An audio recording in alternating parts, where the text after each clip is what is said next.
에베소서 4장 28절입니다.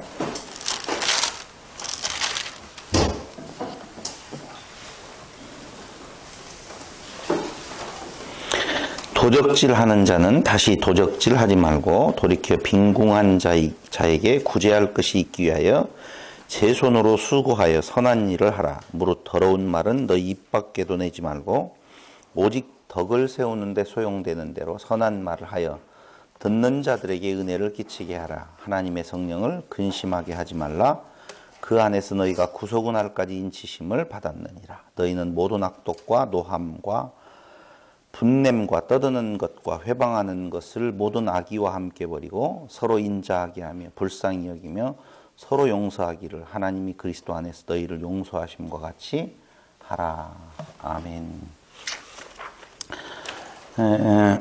계속적으로 말씀을 드리는 것은 그리스도 안에서 하나님의 아들이 된 자들의 삶의 지향성에 대한 이야기를 해가고 있습니다. 지난 시간 말씀드린 대로 악의 등등의 이야기들, 분노, 도적질, 더러운 말, 이런 내용들을 같이 나누면서 우리가 내 마음속에 느끼는 것이 무엇이었을까? 여러분들의 마음속에 느끼는 것이 무엇이었을까? 어쨌든 여러 가지 설명을 지금 드렸었어요. 한편으로 소극적인 권면과 또 한편으로는 적극적인 권면. 하지 마라. 그리고 또 하라. 라고 하는 내용들을 말씀을 드렸습니다. 근데 오늘 말씀 들어가기 전에 한 가지 질문하고 싶은 내용이 있는데 집에서 에베소서 4장 5장을 한 번이라도 읽고 오신 분, 솔직하게라는 말을 안 써도 여러분들이 솔직하게 대답을 해주실 분들인데 솔직하게 이번 주 지난주에 4장하고 5장에 대한 내용을 읽어보고 오신 분. 손 한번 들어보세요. 지난주에 네. 지난주. 지난주는 오늘이 주 첫 주니까 이번 주고 지난주는 지난주예요. 그러니까 그 지난주 읽었다는 말인데 지난주에 4장 5장을 읽었어요? 박도경 집사님? 주중에 그러니까 읽었어요? 지난 주중에? 읽으면서 느낀 내용은 뭐였었어요? 네? 그 질문 하려고 읽었냐고 물어봤는데 그걸 읽으면서 4장 5장을 읽으면서 성도 삶의 지향성이라는 말씀을 제가 드렸어요. 근데 그걸 읽으면서 어떤 느낌이었었는가 참 궁금하죠. 제 입장에. 그냥 딱 떠오르는 게 네. 세월을 아끼라 그 말만 크게 들어가지고 그랬군요. 네. 그럼 지난주에 공부했던 악독, 노함, 분냄, 떠드는 것, 회방하는 것을 악의와 함께 어떻게 하라?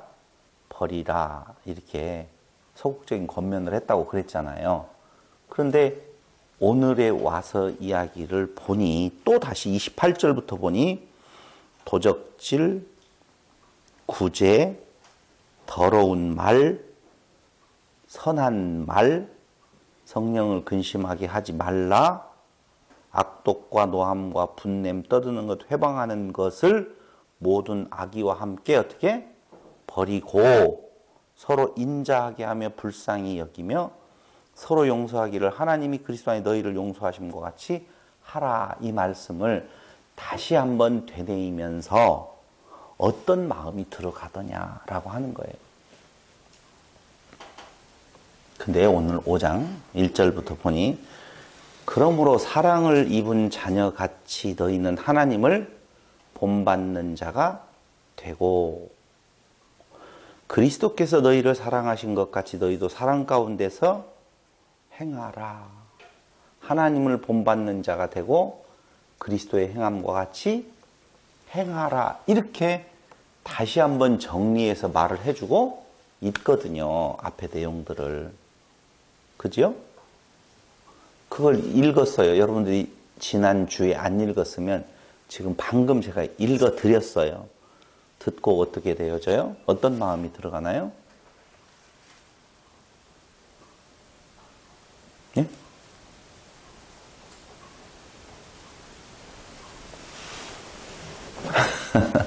별 생각이 안 들어가는가 봐요. 오늘 왜 이렇게 뻥하죠?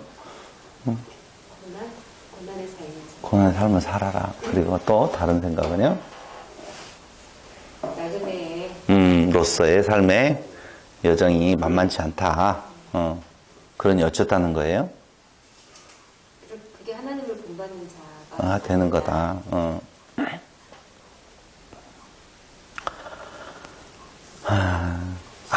네? 네? 치열한 삶을 살아라.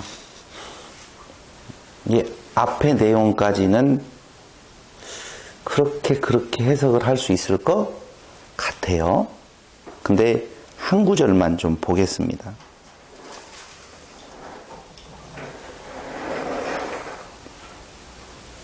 오 절 다 같이 시작. 너희도 이것을 정령이 알거니와 음행하는 자나 더러운 자나 탐하는 자 곧 우상 숭배자는 다 그리스도와 하나님 나라에서 기업을 얻지 못하리니.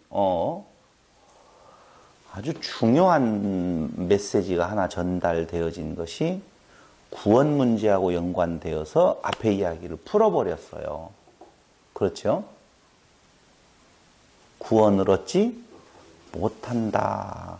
그런데 그 5절에 나와 있는 구원을 하나님 나라에서 기업을 얻지 못한다라고 하는 이 말은 그 9절에 있는 음행, 더러운 자, 탐하는 자, 우상숭배자라고 표현하고 있는 내용만을 말하는 것이 아니라 어디까지를? 그 위의 내용까지를 다 받는다고 보셔야 되거든요.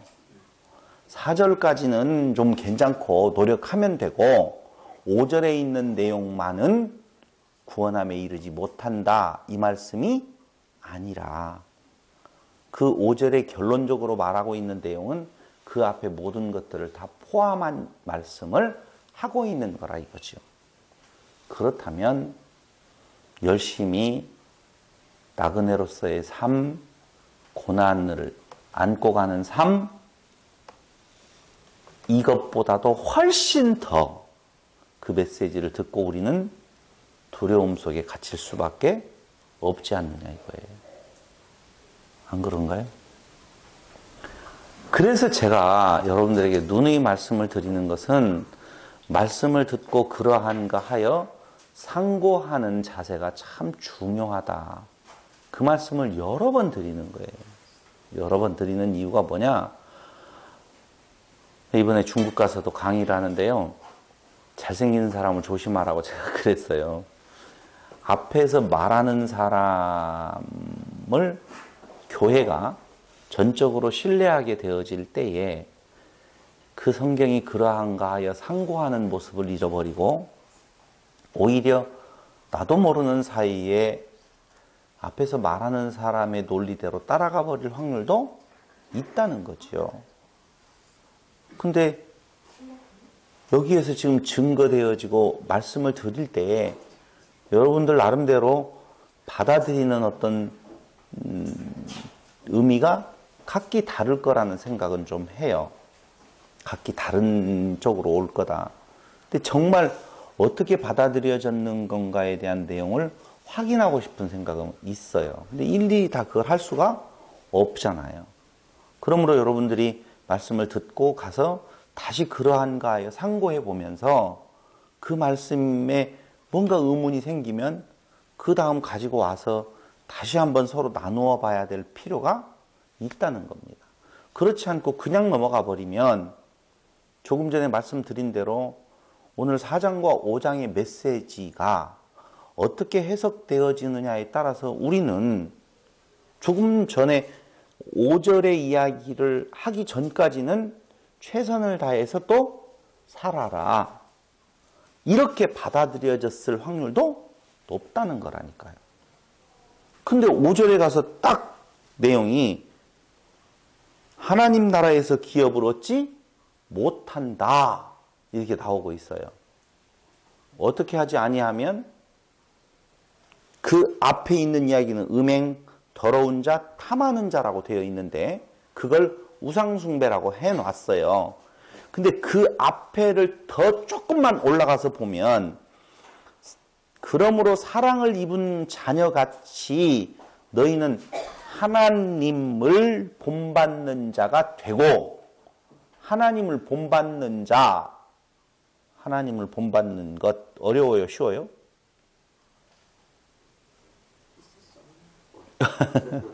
이 본받는 자라고 하는 단어 미메타이라고 하는 헬라어는 그대로 본을 뜨다 이런 뜻이 있어요. 본을 뜬다. 똑같은 거예요. 그대로 본을 뜨는 거예요. 이거 장난 아니죠? 그대로 본을 뜨라는 거예요. 그냥 본을 뜨는 것처럼 노력하라 이렇게 말하는 것이 아니라 하나님을 본받는 자 어떻게? 되고 되라 그 말이에요. 그 미메타이라고 하는 말이. 그럼 그 말씀을 듣고 난 뒤에 또 하나 그리스도께서 너희를 사랑하신 것 같이 너희도 사랑 가운데에서 어떻게? 행하라 이렇게 말을 하고 사랑을 입은 자녀 하나님을 본떠서 살고 그 다음에 두 번째로는요 예수님의 사랑하심 같이 라고 하는 내용이거든요. 하신 것 같이 너희도 사랑 가운데서 행하라. 그런데 그 예수님의 사랑이 어떤 사랑이냐 하면 자, 예수님의 사랑을 입은 자같이 너희도 사랑 가운데서 행하라 그랬죠. 근데 예수님의 사랑은 어떤 사랑이에요? 그걸 성경에 그대로 나오면은 우리를 위하여 자신을 버리사 향기로운 제물과 생축. 이 말은 향기로운 제물, 생축이 다른 것이 아니라 강조법. 항상 히브리어 헬라어에는 강조를 할 때 두 번 반복한다 그랬죠. 그러니까 생축이라는 것과 제물이라는 말을 같은 희생제물이라는 말이거든요. 그러니까 그리스도의 사랑으로 행하라. 이 말은 그리스도께서 희생제물로 드려진 것처럼 우리도 어떻게 하라는 거예요? 행하라 그 말이에요. 근데 그거 가능해요? 불가능해요? 대답을 안 하네. 그래서 우리들이 그래도 긍정적으로 많이 보는 김성수 목사님의 혹시 강론을 들어보신 분이라고 보면 그분은 어떻게 해석을 하고 있느냐라고 하면 하나님의 공유적 속성과 비공유적 속성을 나누어서 말을 합니다. 그러니까 여기 하나님을 본받는 자, 본떠서 살아라. 이 말은 본받는 자가 되라 라고 할 때 본받는다 라고 하는 말을 그대로 본을 뜨되 어떤 본을 말하느냐? 비공유적 속성이 아니라 공유적 속성. 즉 하나님만이 갖는 속성을 말하는 것이 아니라 하나님과 인간이 갖는 속성을 그렇게 본받아라 이렇게 이야기한다라고 써놨다 이거죠. 그 말에 동의하십니까? 거기에 그렇게 나누는 것도 없고 또 설마 우리가 잘 알고 있는 하나님의 비공유적 속성이라고 할 때 우리는 너무 잘 알고 있는 것이 있어요. 그게 뭐예요? 하나님 하면 딱 떠오르는 하나님의 속성, 전신주영자. 근데 그 전신주영자, 자비성 중에 사랑은 공유적 속성이에요? 비공유적 속성이에요? 그것도 헷갈리죠. 그래서 그 목사님이 분리해 놓은 걸 보면 비공유적 속성을 뭐라고 했냐? 전능성 몇 가지를 해놨는데 그건 귀에 걸면 귀걸이, 코에 걸면 코걸이. 우리는 능력 있는 자예요? 없는 자예요? 우리는 사랑이 있는 자예요? 없는 자예요? 근데 왜 사랑은 공유적 속성이라고 했을까요? 안 맞죠? 사랑 이야기할 때 우리가 없다고 말하는 것은 절대적인 사랑이 없다는 것이죠. 상대적인 사랑이 있고 능력을 말할 때 절대적인 능력이 없지 상대적인 능력은 있잖아요. 그러므로 어떤 것이 공유적이고 어떤 것이 비공유적이라고 나눌 수 있는 내용이 아니에요. 그러므로 하나님을 본받는 자가 되라 라고 했던 이 말씀을 공유적 속성과 비공유적 속성으로 나눈다 할지라도 그분이 말하는 공유적 속성은 공의, 악에 대한 분노, 지혜, 신실함, 사랑, 긍휼, 연민, 친절, 용서 이런 것들을 공유적 속성으로 분류를 했어요. 그러면 그것을 어떻게 본떠서 살아라 그 말인데, 그리스도의 사랑을 우리가 본떠서 하나님의 사랑을, 긍휼을, 연민을, 친절을, 용서를 그렇게 없어요. 이 신실함이라고 하는 것도 공유적 속성으로 놓았지만 오직 그분만이 무엇하신 분이에요? 신실하신 분이니 그건 비공유적 속성에 들어가거든요. 큰일 났어요.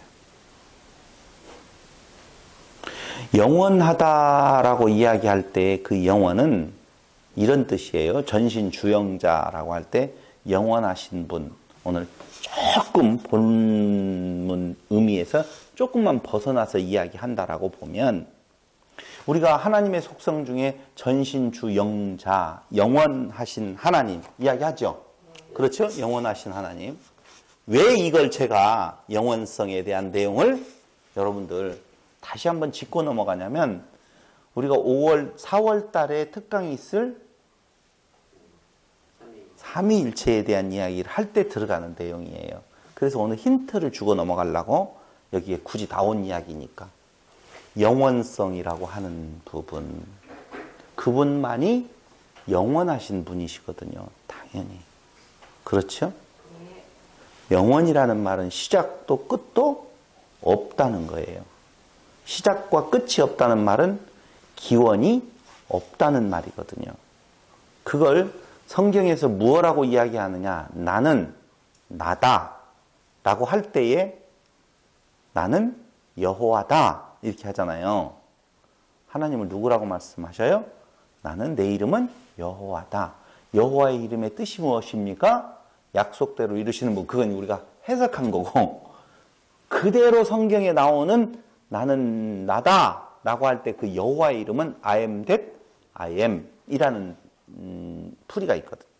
나는 나다. 그러므로 나는 나다 이 말의 의미는 시작과 끝이 없다 그런 의미예요. 기원이 없다. 나는 처음이요 무엇이다?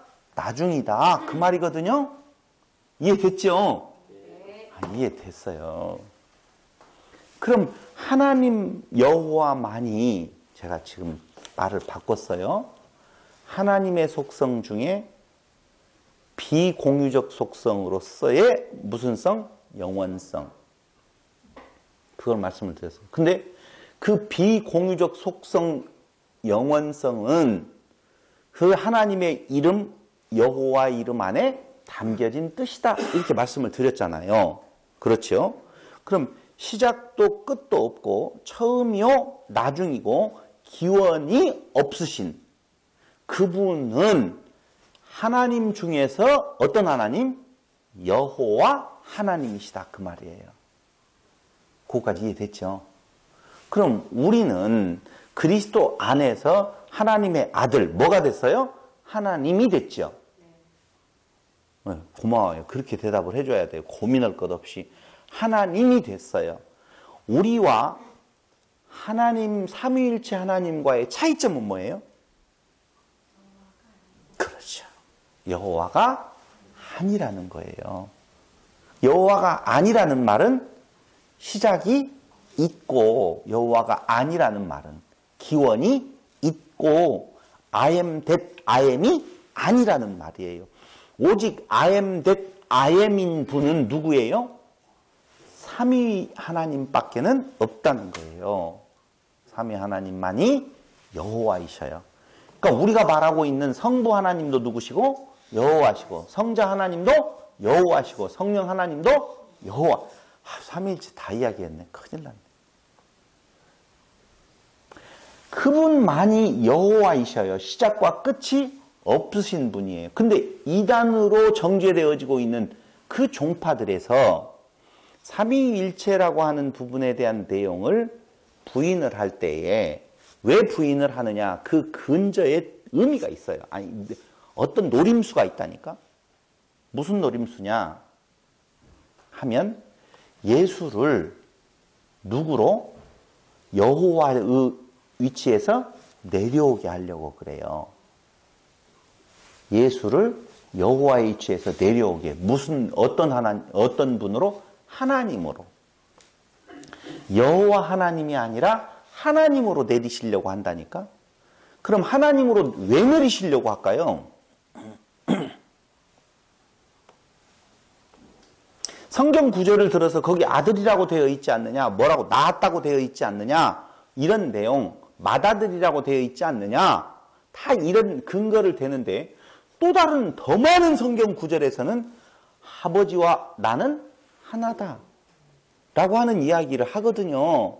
더 많은 성경 구절들이. 근데 더 많은 성경 구절들은 무시해버리고 일부분에 그런 뜻도 아닌데 해석을 해보면 전혀 그런 뜻이 아닌데도 불구하고 그렇게 억지로 해석하는 이유는 무엇 때문에 그러느냐? 인간과 예수가 같다는. 아니에요. 이광철 집사님. 시작. 자기가 드러나려고. 한 55점은 맞는 것 같아요. 그 대답이 애매하게 선을 그어놓고 이렇게도 갈 수 있고.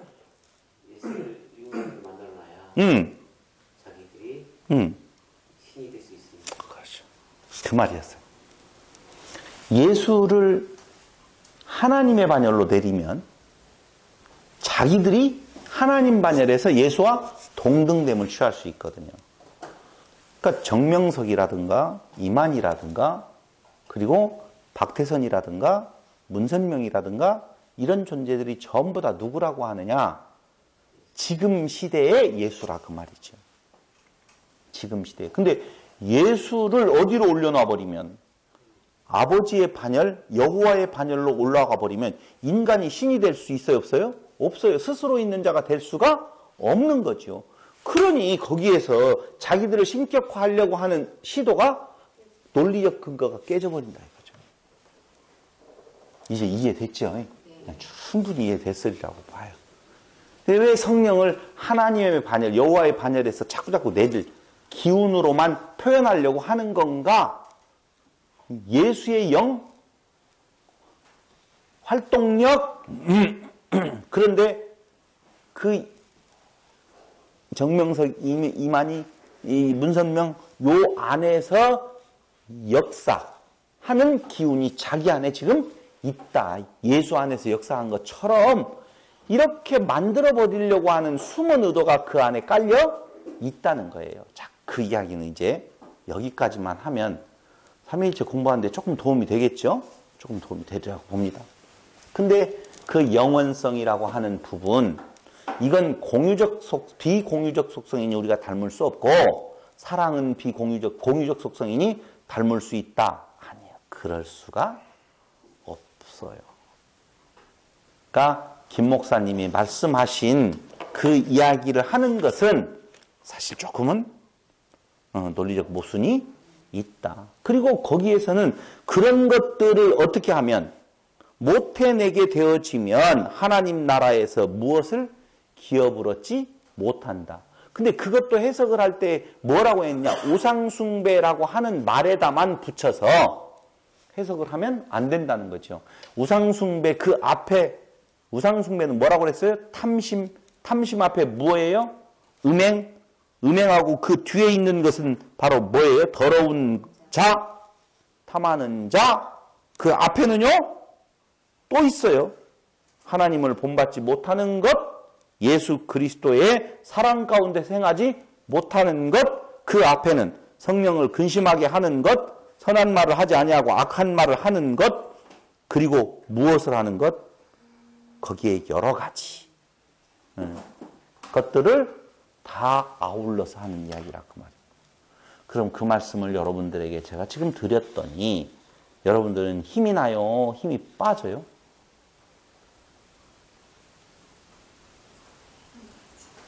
힘이 나요? 왜요? 할 수 없습니다. 로마서 14장 7절을 보겠습니다.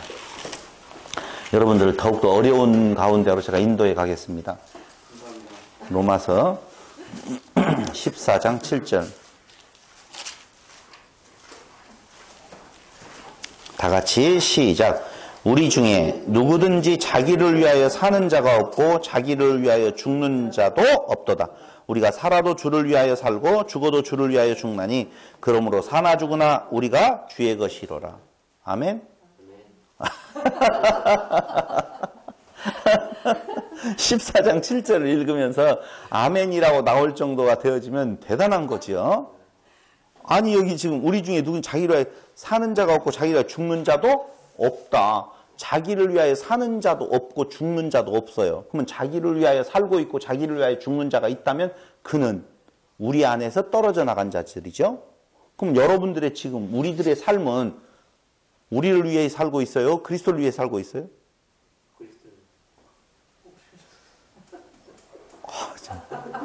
갑자기 신의 강림을 보는 것 같아요, 지금. 별 갈등도 없이 그리스도를 위해 살고 있어요. 이렇게 딱 말을 하네요. 뭐 신학적으로 풀어서 이야기를 해주는 것 같은데, 제가 지금 당황스러웠어요. 아주. 너무 훌륭해요. 하루 한 날도 우리는 우리 자신의 조그만한 이익과 조그만한 손해, 그거에 대해서 치심하는 모습, 마음이 변하는 모습을 수도 없이 겪고 살아가는데, 오늘 그렇게 자신있게 이야기를 하니까 좋아요. 그렇게 자신있게 말씀드렸으니까 하나 더 이야기를 함으로 인하여서 그 마음을 또 한 번 확인해 봐야 되겠어요. 마태복음 5장 16절.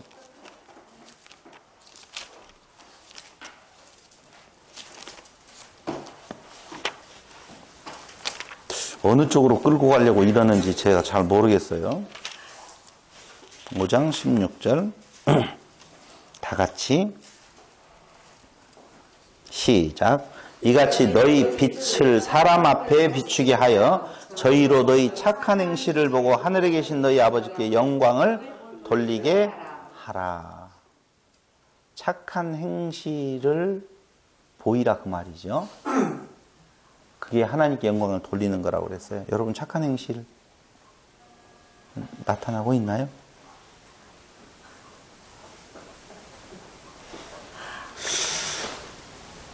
여러분 거기 희생제물이라고 하는데요.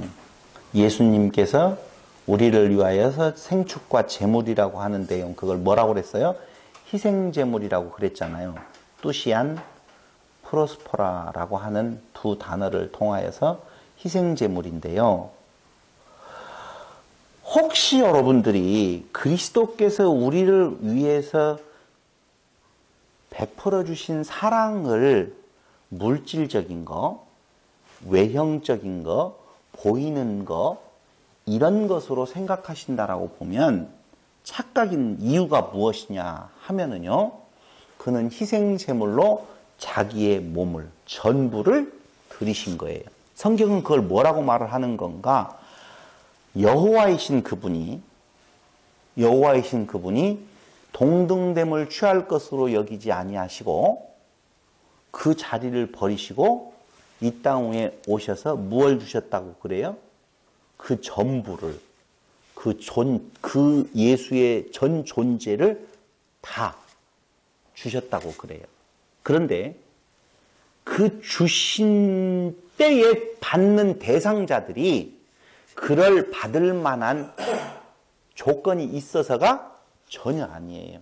누구를 위해서 그는 그 보좌를 버리셨느냐 하면 원수되었던 자들이에요. 원수였던 우리를 위해 자신을 버리신 거예요. 그 사랑을 행하라 지금 그 말이거든요. 근데 우리는요, 원수였던 자는 차치하고라도 우리에게 있어서 그래도 선한 의미로서 나에게 잘하는 사람에게조차도 자기 몸을 드리기는커녕 많은 사람들이 이야기하는 물질과 물질적인 어떤 것으로 봉사하는 것조차도 한다 못한다?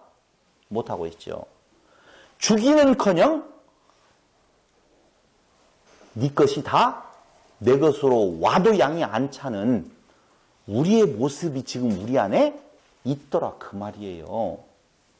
그런데 동등됨을 버리사 낮아지셔서 진정한 사랑으로 우리에게 보여주신 그분의 삶을 행하라 지금 그러거든요. 빌립보서 2장 5절로 8절 그거 그대로 나와 있어요. 빌립보서 빌립보서 2장 5절로 8절. 너희 안에 이 마음을 품으라. 곧 그리스도 예수의 마음이니. 이제 그리스도 예수의 이 마음을 품으래요. 근데 그는 근본 하나님의 본체, 뭐라는 거예요? 시작과 끝이 없는 I am that I am. 본체시나 하나님과 동등됨을 취할 것으로 여기지 아니하시고 오히려 자기를 비워 종의 형체를 가져 사람들과 같이 되었고 사람의 모양으로 나타나셨음에 자기를 낮추시고 죽기까지 복종하셨으니 곧 십자가에 죽으심이라. 지금 이 대목을 읽으면서 좋다 이런 사람 있으시면 갈라디아서 6장 7절로 10절. 갈라디아서 6장 7절로 10절.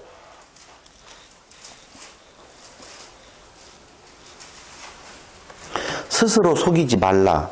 하나님은 만홀히 여김을 받지 아니하시나니 사람이 무엇으로 심든지 어떻게? 거두리라. 무엇으로 심는 대로 거둔다고 그랬어요. 자기의 육체를 위하여 심는 자는 육체로부터 썩어진 것을 거두고 성령을 위하여 심는 자는 성령으로부터 영생을 거두리라. 우리가 선을 행하되 낙심하지 말지니 피곤하지 아니하면 때가 이름에 거두리라. 그러므로 우리는 기회 있는 대로 모든 이에게 착한 일을 하되 더욱 믿음의 가정들에게 할지니라. 우리의 삶을 돌아볼 때 진짜 저를 보시고 그리스도의 사랑을 본받아 그리스도의 사랑 안에서 우리는 이웃 그리고 믿는 자들에게 우리의 행위를 볼 때에 하나님 되신 그분, 여호와 되시는 그분이 그 하나님과 동등됨을 취할 것으로 여기지 아니하고 그 몸을 비워 이 땅 위에 오셔서 무엇이 되셨냐? 희생제물이 되셔서 십자가에 죽어주셨어요. 그대로 행하라는 거예요. 그 행위요? 아니요. 행하자라고 물어보기에 너무 뭐라고 할까요? 경망스럽다 이 말이 좀 그렇고 그런 정도가 아니잖아요. 지금 어떻게 흉내 그 김성수 목사님이 이야기한 것처럼 공유적 속성에 대한 내용으로 최선의 노력을 다하라 이런 내용이 있다 없다? 없다. 그렇게 말하는 내용이 지금 아니에요. 아니 에베소서 5장 3절로 5절을 한번 다시 돌아가서 보십시다. 이제 본격적으로 한번 우리가 따져보도록 하겠습니다. 5장 3절로 5절.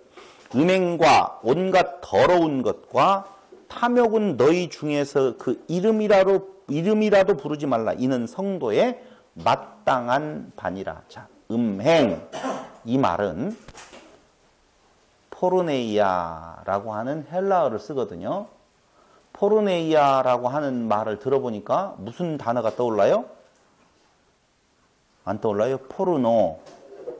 이 헬라어 포르네이아에서 포르노라고 하는 단어가 나온 거예요. 그러니까 지금 음행이라고 말한 내용은 포르네이아예요. 더러운 것, 아카다르시아라고 하는 건데 이것도 역시 성적인 범죄를 말하는 단어예요. 음행, 그것은 무엇하지도 말아라.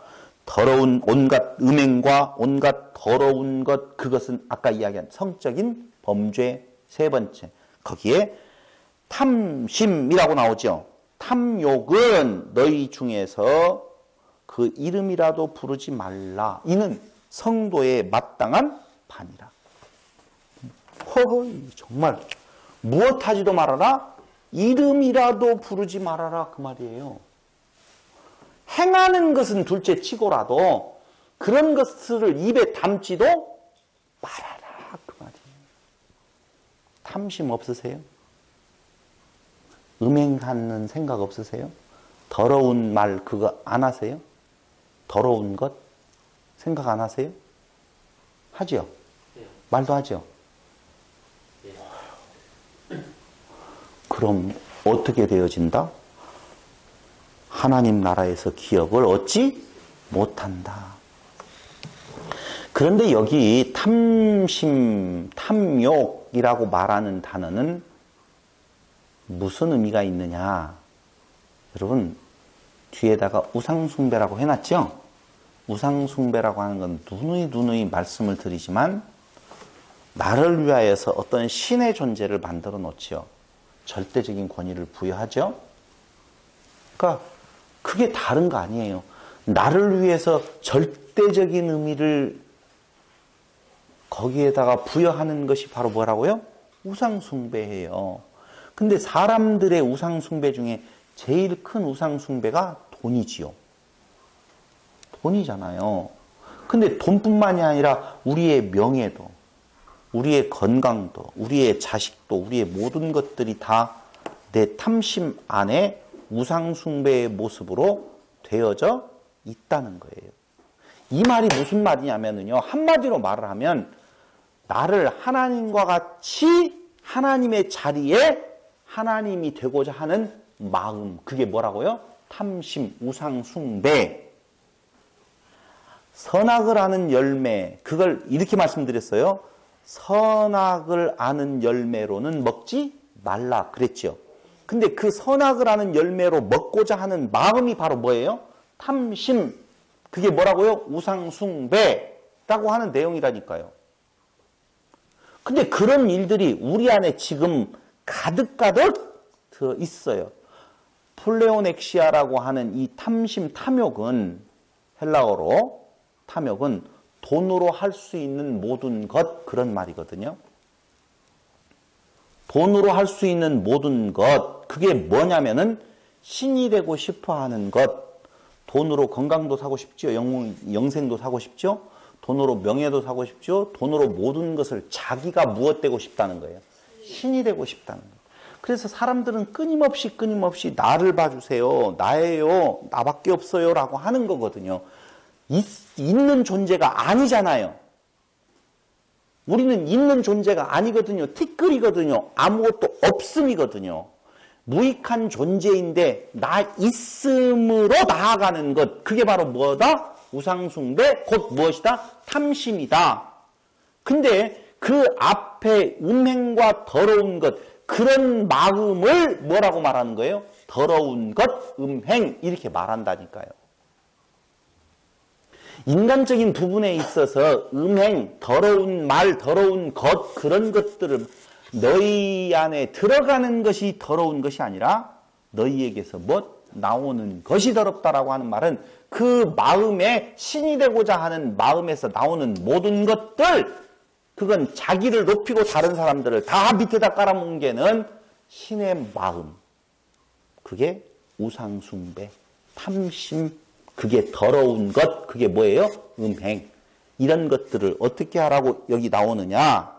너희 이름이라도 부르지 말라. 이는 성도에 마땅한 반이라. 그런데 문제는 뭐예요? 이 말을 들으면 그래 그러지 말아야지 하는데 그러지 많은 행동은 안 나오고 그러는 행동이 우리 안에서 나온다 이거죠. 그래서 제가 지금 4장과 5장에서 계속적으로 이야기를 할 때 여러분들은 희망이 되어지느냐 절망이 되어지느냐 지금 그 물음을 물은 거예요. 이렇게 성경이 우리에게 메시지를 막 지금 더하셔요.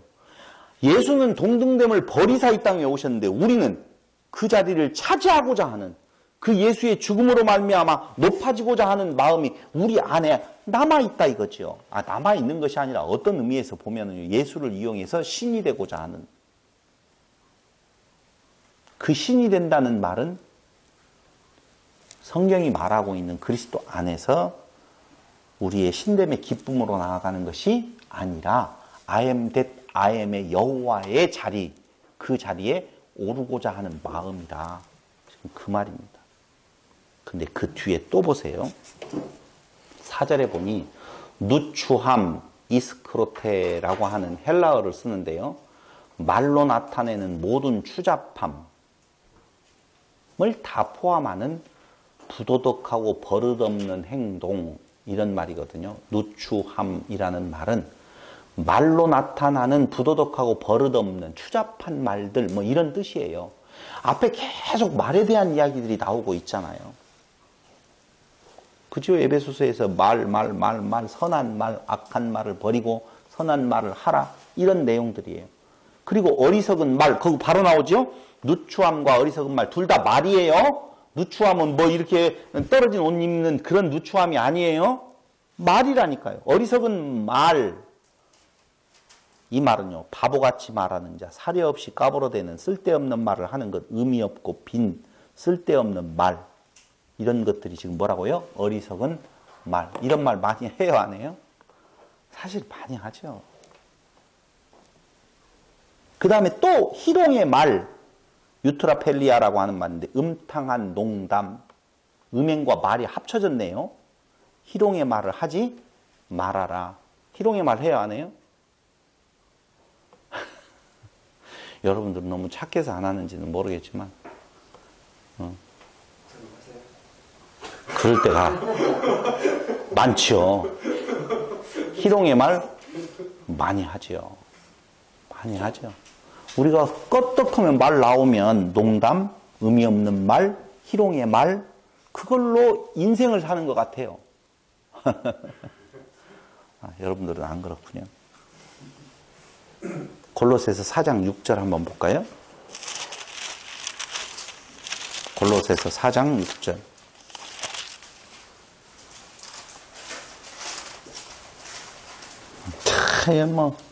자, 같이 시작. 너희 말을 항상 은혜 가운데서 소금으로 고르게 함같이 하라. 그리하면 각 사람에게 마땅히 대답할 것을 알라. 소금으로 고르게 함과 같이. 소금 치듯. 그게 얼마나 아픈 내용인 줄 알겠죠? 연단하는 거예요. 땅을 단단하게 할 때 소금을 뿌리거든요. 원래. 소금을 치르는 것처럼 우리의 말에 소금을 쳐라, 그 말이에요. 할 말이 있을까요? 없을까요? 없겠죠. 그냥 벙어리로 사는 것이 나아요. 벙어리로. 근데 그런 것들을 전부 다 지금 우리 보고 어떻게? 하나님을 본받는, 어떻게 하는 것처럼 찍어낸다. 그렇게 하라는 거예요. 거기에다가 예수의 행위같이 행하라. 죽겠어요? 살겠어요? 이름도 부르지 말라고 그랬는데요. 그 더러운 것들은 이름도 부르지 말라. 그러니 그걸 제가 우리 김 목사님 에서 쭉 들으면서 그런 생각을 해봤어요. 현대가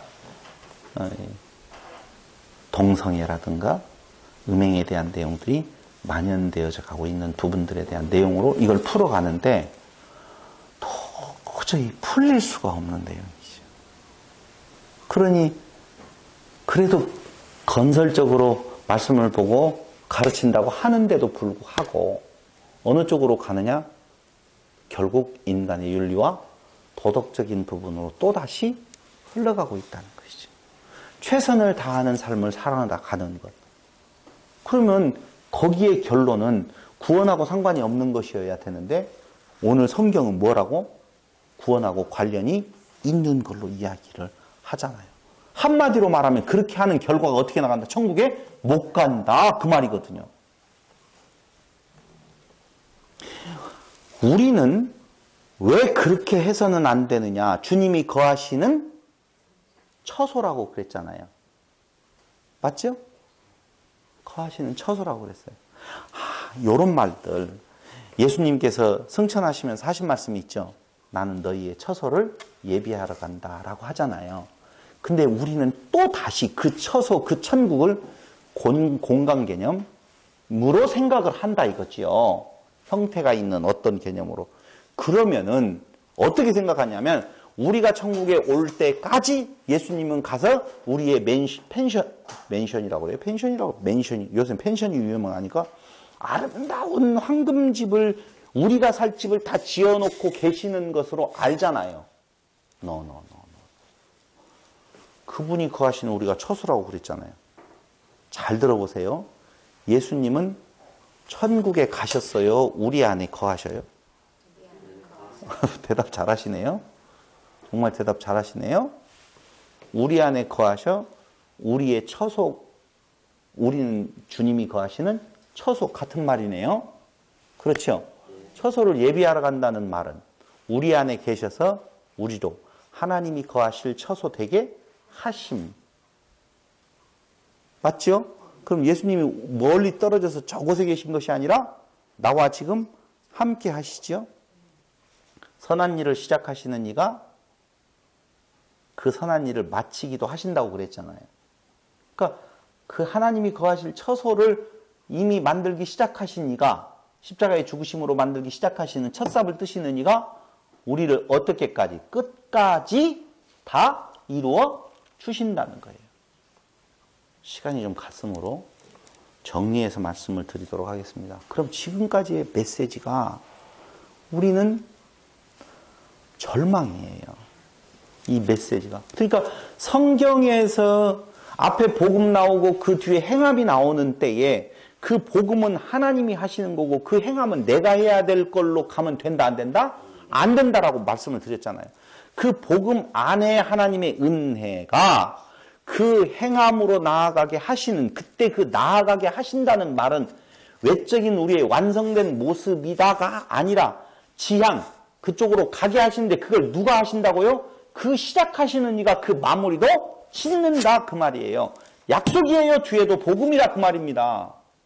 앞에는 복음이고 뒤에는 행함이 아니라 앞에도 복음이고 뒤에도 뭐라고요? 복음이라 그 말이에요. 8장 로마서 8장 1절로 2절 거기 보시면 이제 어떤 전환점을 맞이할 수 있는 키워드가 있어요. 로마서 8장 1절로 2절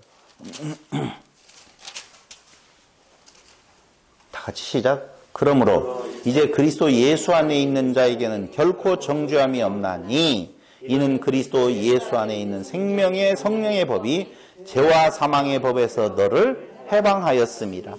여기 그리스도 예수 안에 있는 자에게 라는 말은 그리스도 예수 안에 어떻게 있어요 우리가? 예수를 진리로 갖고 있는 자 그 말이에요. 독생자 모노게네스라고 하는 말은 유일한 아들이라는 말이 아니라 하나만을 가지고 있는 자 그걸 독생자라고 그랬어요. 그러므로 우리가 누구를 그리스도를 진리로 갖고 있는 자면 우리가 뭐가 되는 거예요? 독생자가 되는 거라 그 말입니다.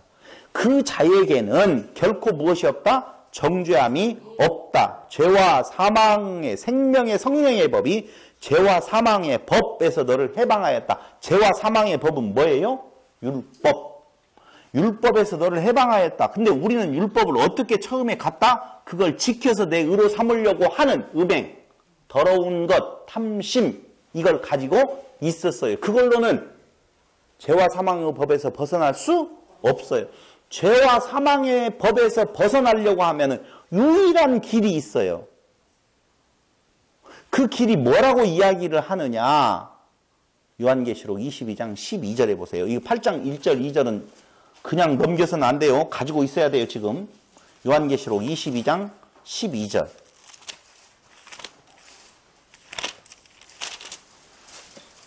시작! 보라, 내가 속히 오리니 내가 줄 상이 내게 있어 각 사람에게 그의 일한 대로 갚아주리라. 보라, 내가 속히 와서 내가 줄 상이 내게 있어. 내가 줄 상, 너희에게 줄 상이 누구에 있어요? 내게 있어. 그런데 그 상은 어떻게 갚아주느냐? 일한 대로 갚아주리라. 각 사람에게 그의 일한 대로 갚아주리라. 그럼 잘 보세요. 일함이 있어야지 일한 대로 갚아주는 것이 있죠. 이광철 집사님 예수님 오실 때 예수님이 상을 가지고 오는데 그 상을 받을 만한 일을 하셨어요? 안 하셨어요? 그분만이 아시겠죠. 일한 대로 갚아준대요. 근데 그 일한 대로 갚아준다는 것이 그 일이 도대체 무엇이냐? 뭔가 의로운 일이겠죠. 그렇죠. 어떤 의로운 일이겠죠. 근데 그 일한 대로 갚아준다. 그러니까 이 말을 우리는 지금 요한계시록 22장이니까 마지막 예수님 오실 때 너희들의 그 원통함을 내가 어떻게 하리라? 갚아주리라. 그 말이잖아요. 그러니까 이 땅 살아가면서 원통한 일을 당하고 살아야 되잖아요. 그래야지 갚음이 있잖아요. 근데 여러분들이 원통한 일을 지금 예수 믿으면서 당하고 사셨냐고.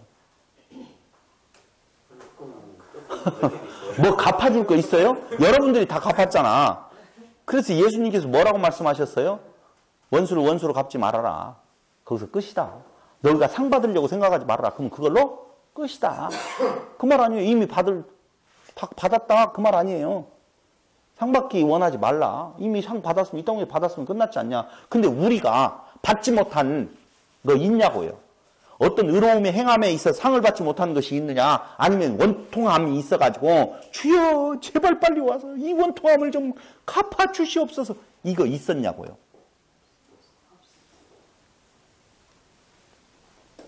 근데 우리는 요한계시록 22장을 보면서 그래 주님이 어떻게 오셔서 무엇 하신대? 갚아준대. 뭐 원통한 것이 있어야지 갚아준다라고 할 때 그 기쁨이 되어지는데, 그 원통함이 있어요 없어요? 없어요. 없죠? 근데 있어요 없어요? 있어요. 답이 맞겠죠? 무엇에 그렇게 여러분들이 고통당하셨나요?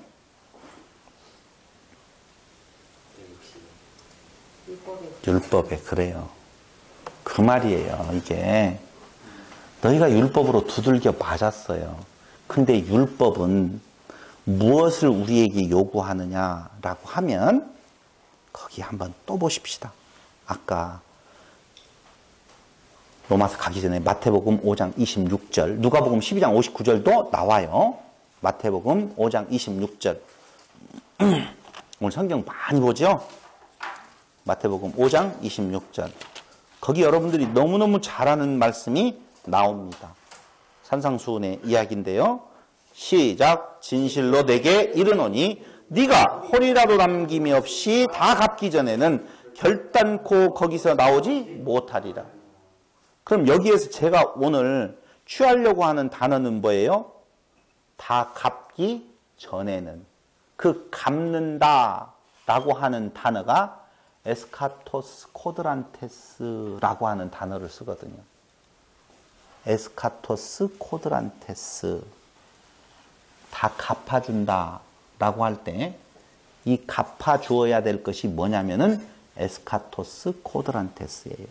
근데 이 말의 의미는 무엇을 갖고 있느냐라고 하면 한 구절만 더 찾아보고 그 다음에 설명해 드리겠습니다. 누가복음 21장 1절로 19절. 누가복음 21장 1절로 19절인데요. 21장. 이건 읽어버리는 것이 아니라 어디만 제가 읽으면 된다고 말씀을 드리겠습니다. 누가복음 21장 1절로 맞나? 그렇죠. 깜짝 놀랐어요. 과부의 두 렙돈의 헌금이 나오잖아요. 이 말이 무슨 말이에요? 예루살렘 성전을 지을 때요, 3분의 2 완공이 될 시점에 성전 짓는 돈이 없으니까 성전 앞에다가 입구에다가 12개의 나팔 모양의 헌금함을 둡니다. 그럼 가는 사람들은 어떻게 해요? 다 돈을 뭉탱이로 넣고 가죠. 근데 한 과부가 두 렙돈 동전을 딱 넣고 부끄러워서 한쪽으로 숨는다, 그 말입니다. 그 모습을 보고 예수님께서 뭐라고 말씀하셨어요? 그 여인이 가장 많은 연보를 했다, 그렇게 말하잖아요. 근데 그때 두 렙돈은 한국 돈으로 지금 와서 해보면 얼마 정도 되느냐? 700원 정도 되어져요. 700원 정도. 그럼 1불로 하루를 살아가는 사람들이 많다고 그러잖아요. 1불도 안 되는 돈으로. 이 여인이 그 중에 하나로 보시면 돼요. 오늘날로 설명을 한다라고 보면. 그런데 그 돈을 넣은 그 여인을 보고 예수님께서 뭐라고 말씀하시냐? 1절로, 제가 몇 절까지라고 그랬어요? 19절이라고 했는데 그렇게까지 안 봐도 되고 4절이에요. 4절까지를 보면 저들은 그 풍족한 중에서 헌금을 넣었거니와 이 과부는 그 구차한 중에서 자기에 있는 바 생활비 전부를 넣었느니라. 그죠? 생활비 전부는 무엇을 말하는 거예요? 그거 없으면 죽는 돈이에요. 두랩돈이. 그거 없으면 죽는 돈, 생활비를 넣었다. 그러니까 목사들이 설교를 할 때 뭐라고 말해요? 생활비에서 남편한테 생활비를 받았느냐? 거기에서도 뭘 내야 된다? 11조를 내야 된다. 어떤 의미에서는 전부가 하나님 건데 10분의 1만 되고 봐준다는 쪽으로 설명을 하는 구절로 쓸 때도 많이 있지요.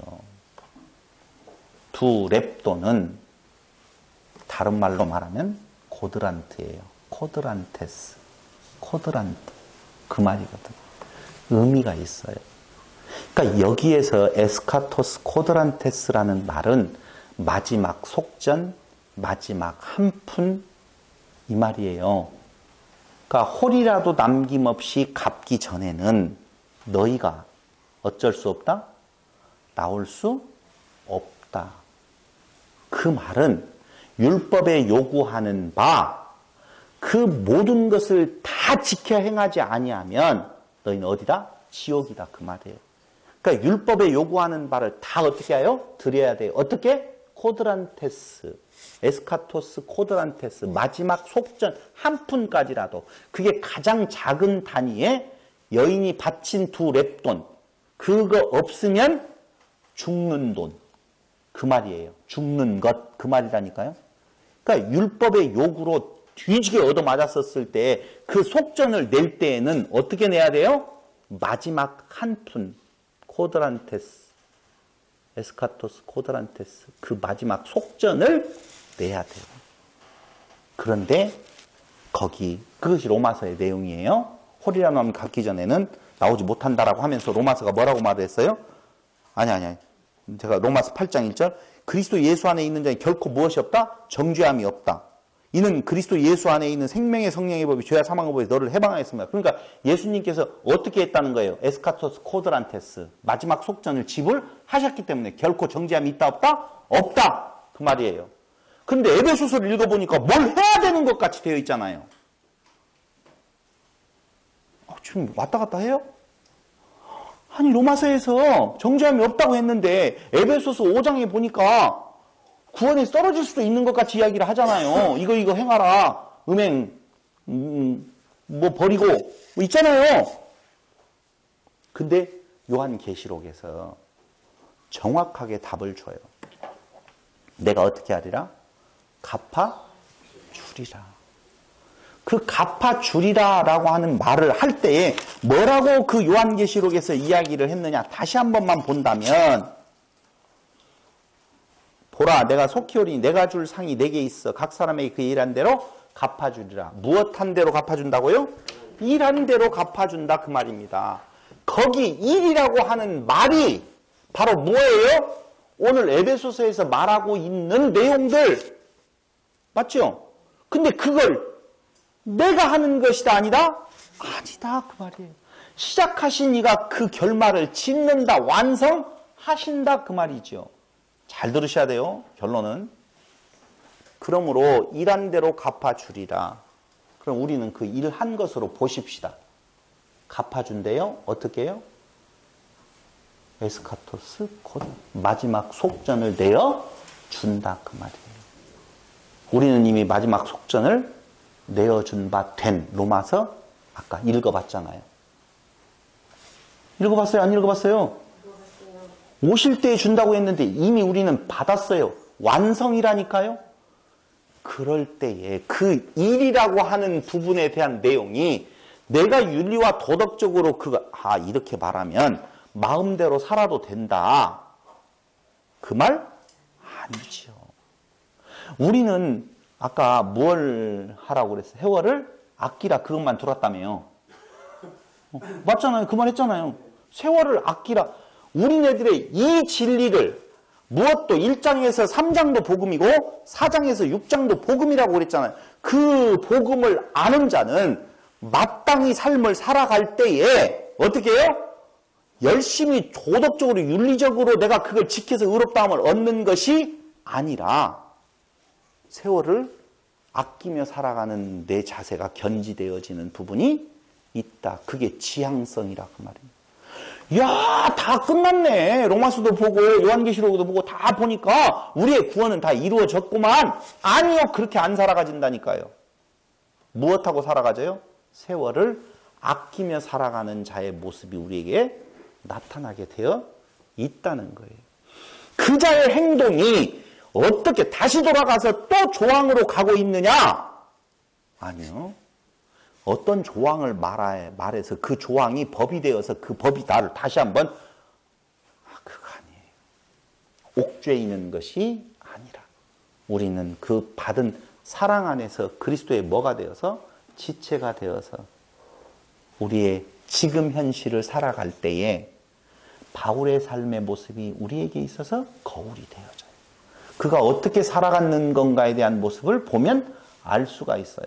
사랑도 내가 율법에 의로 세우는 사랑 아니라 그것을 받는. 근데 그 받는 사랑이라고 하는 것과 율법으로 행하는 사랑의 차이는 나를 드러내는 우상숭배의 모습이냐 아니면 그 사랑의 빛을 받아서 반사되어지는 것이냐. 그때 자기 자랑은 있다 없다? 없어요.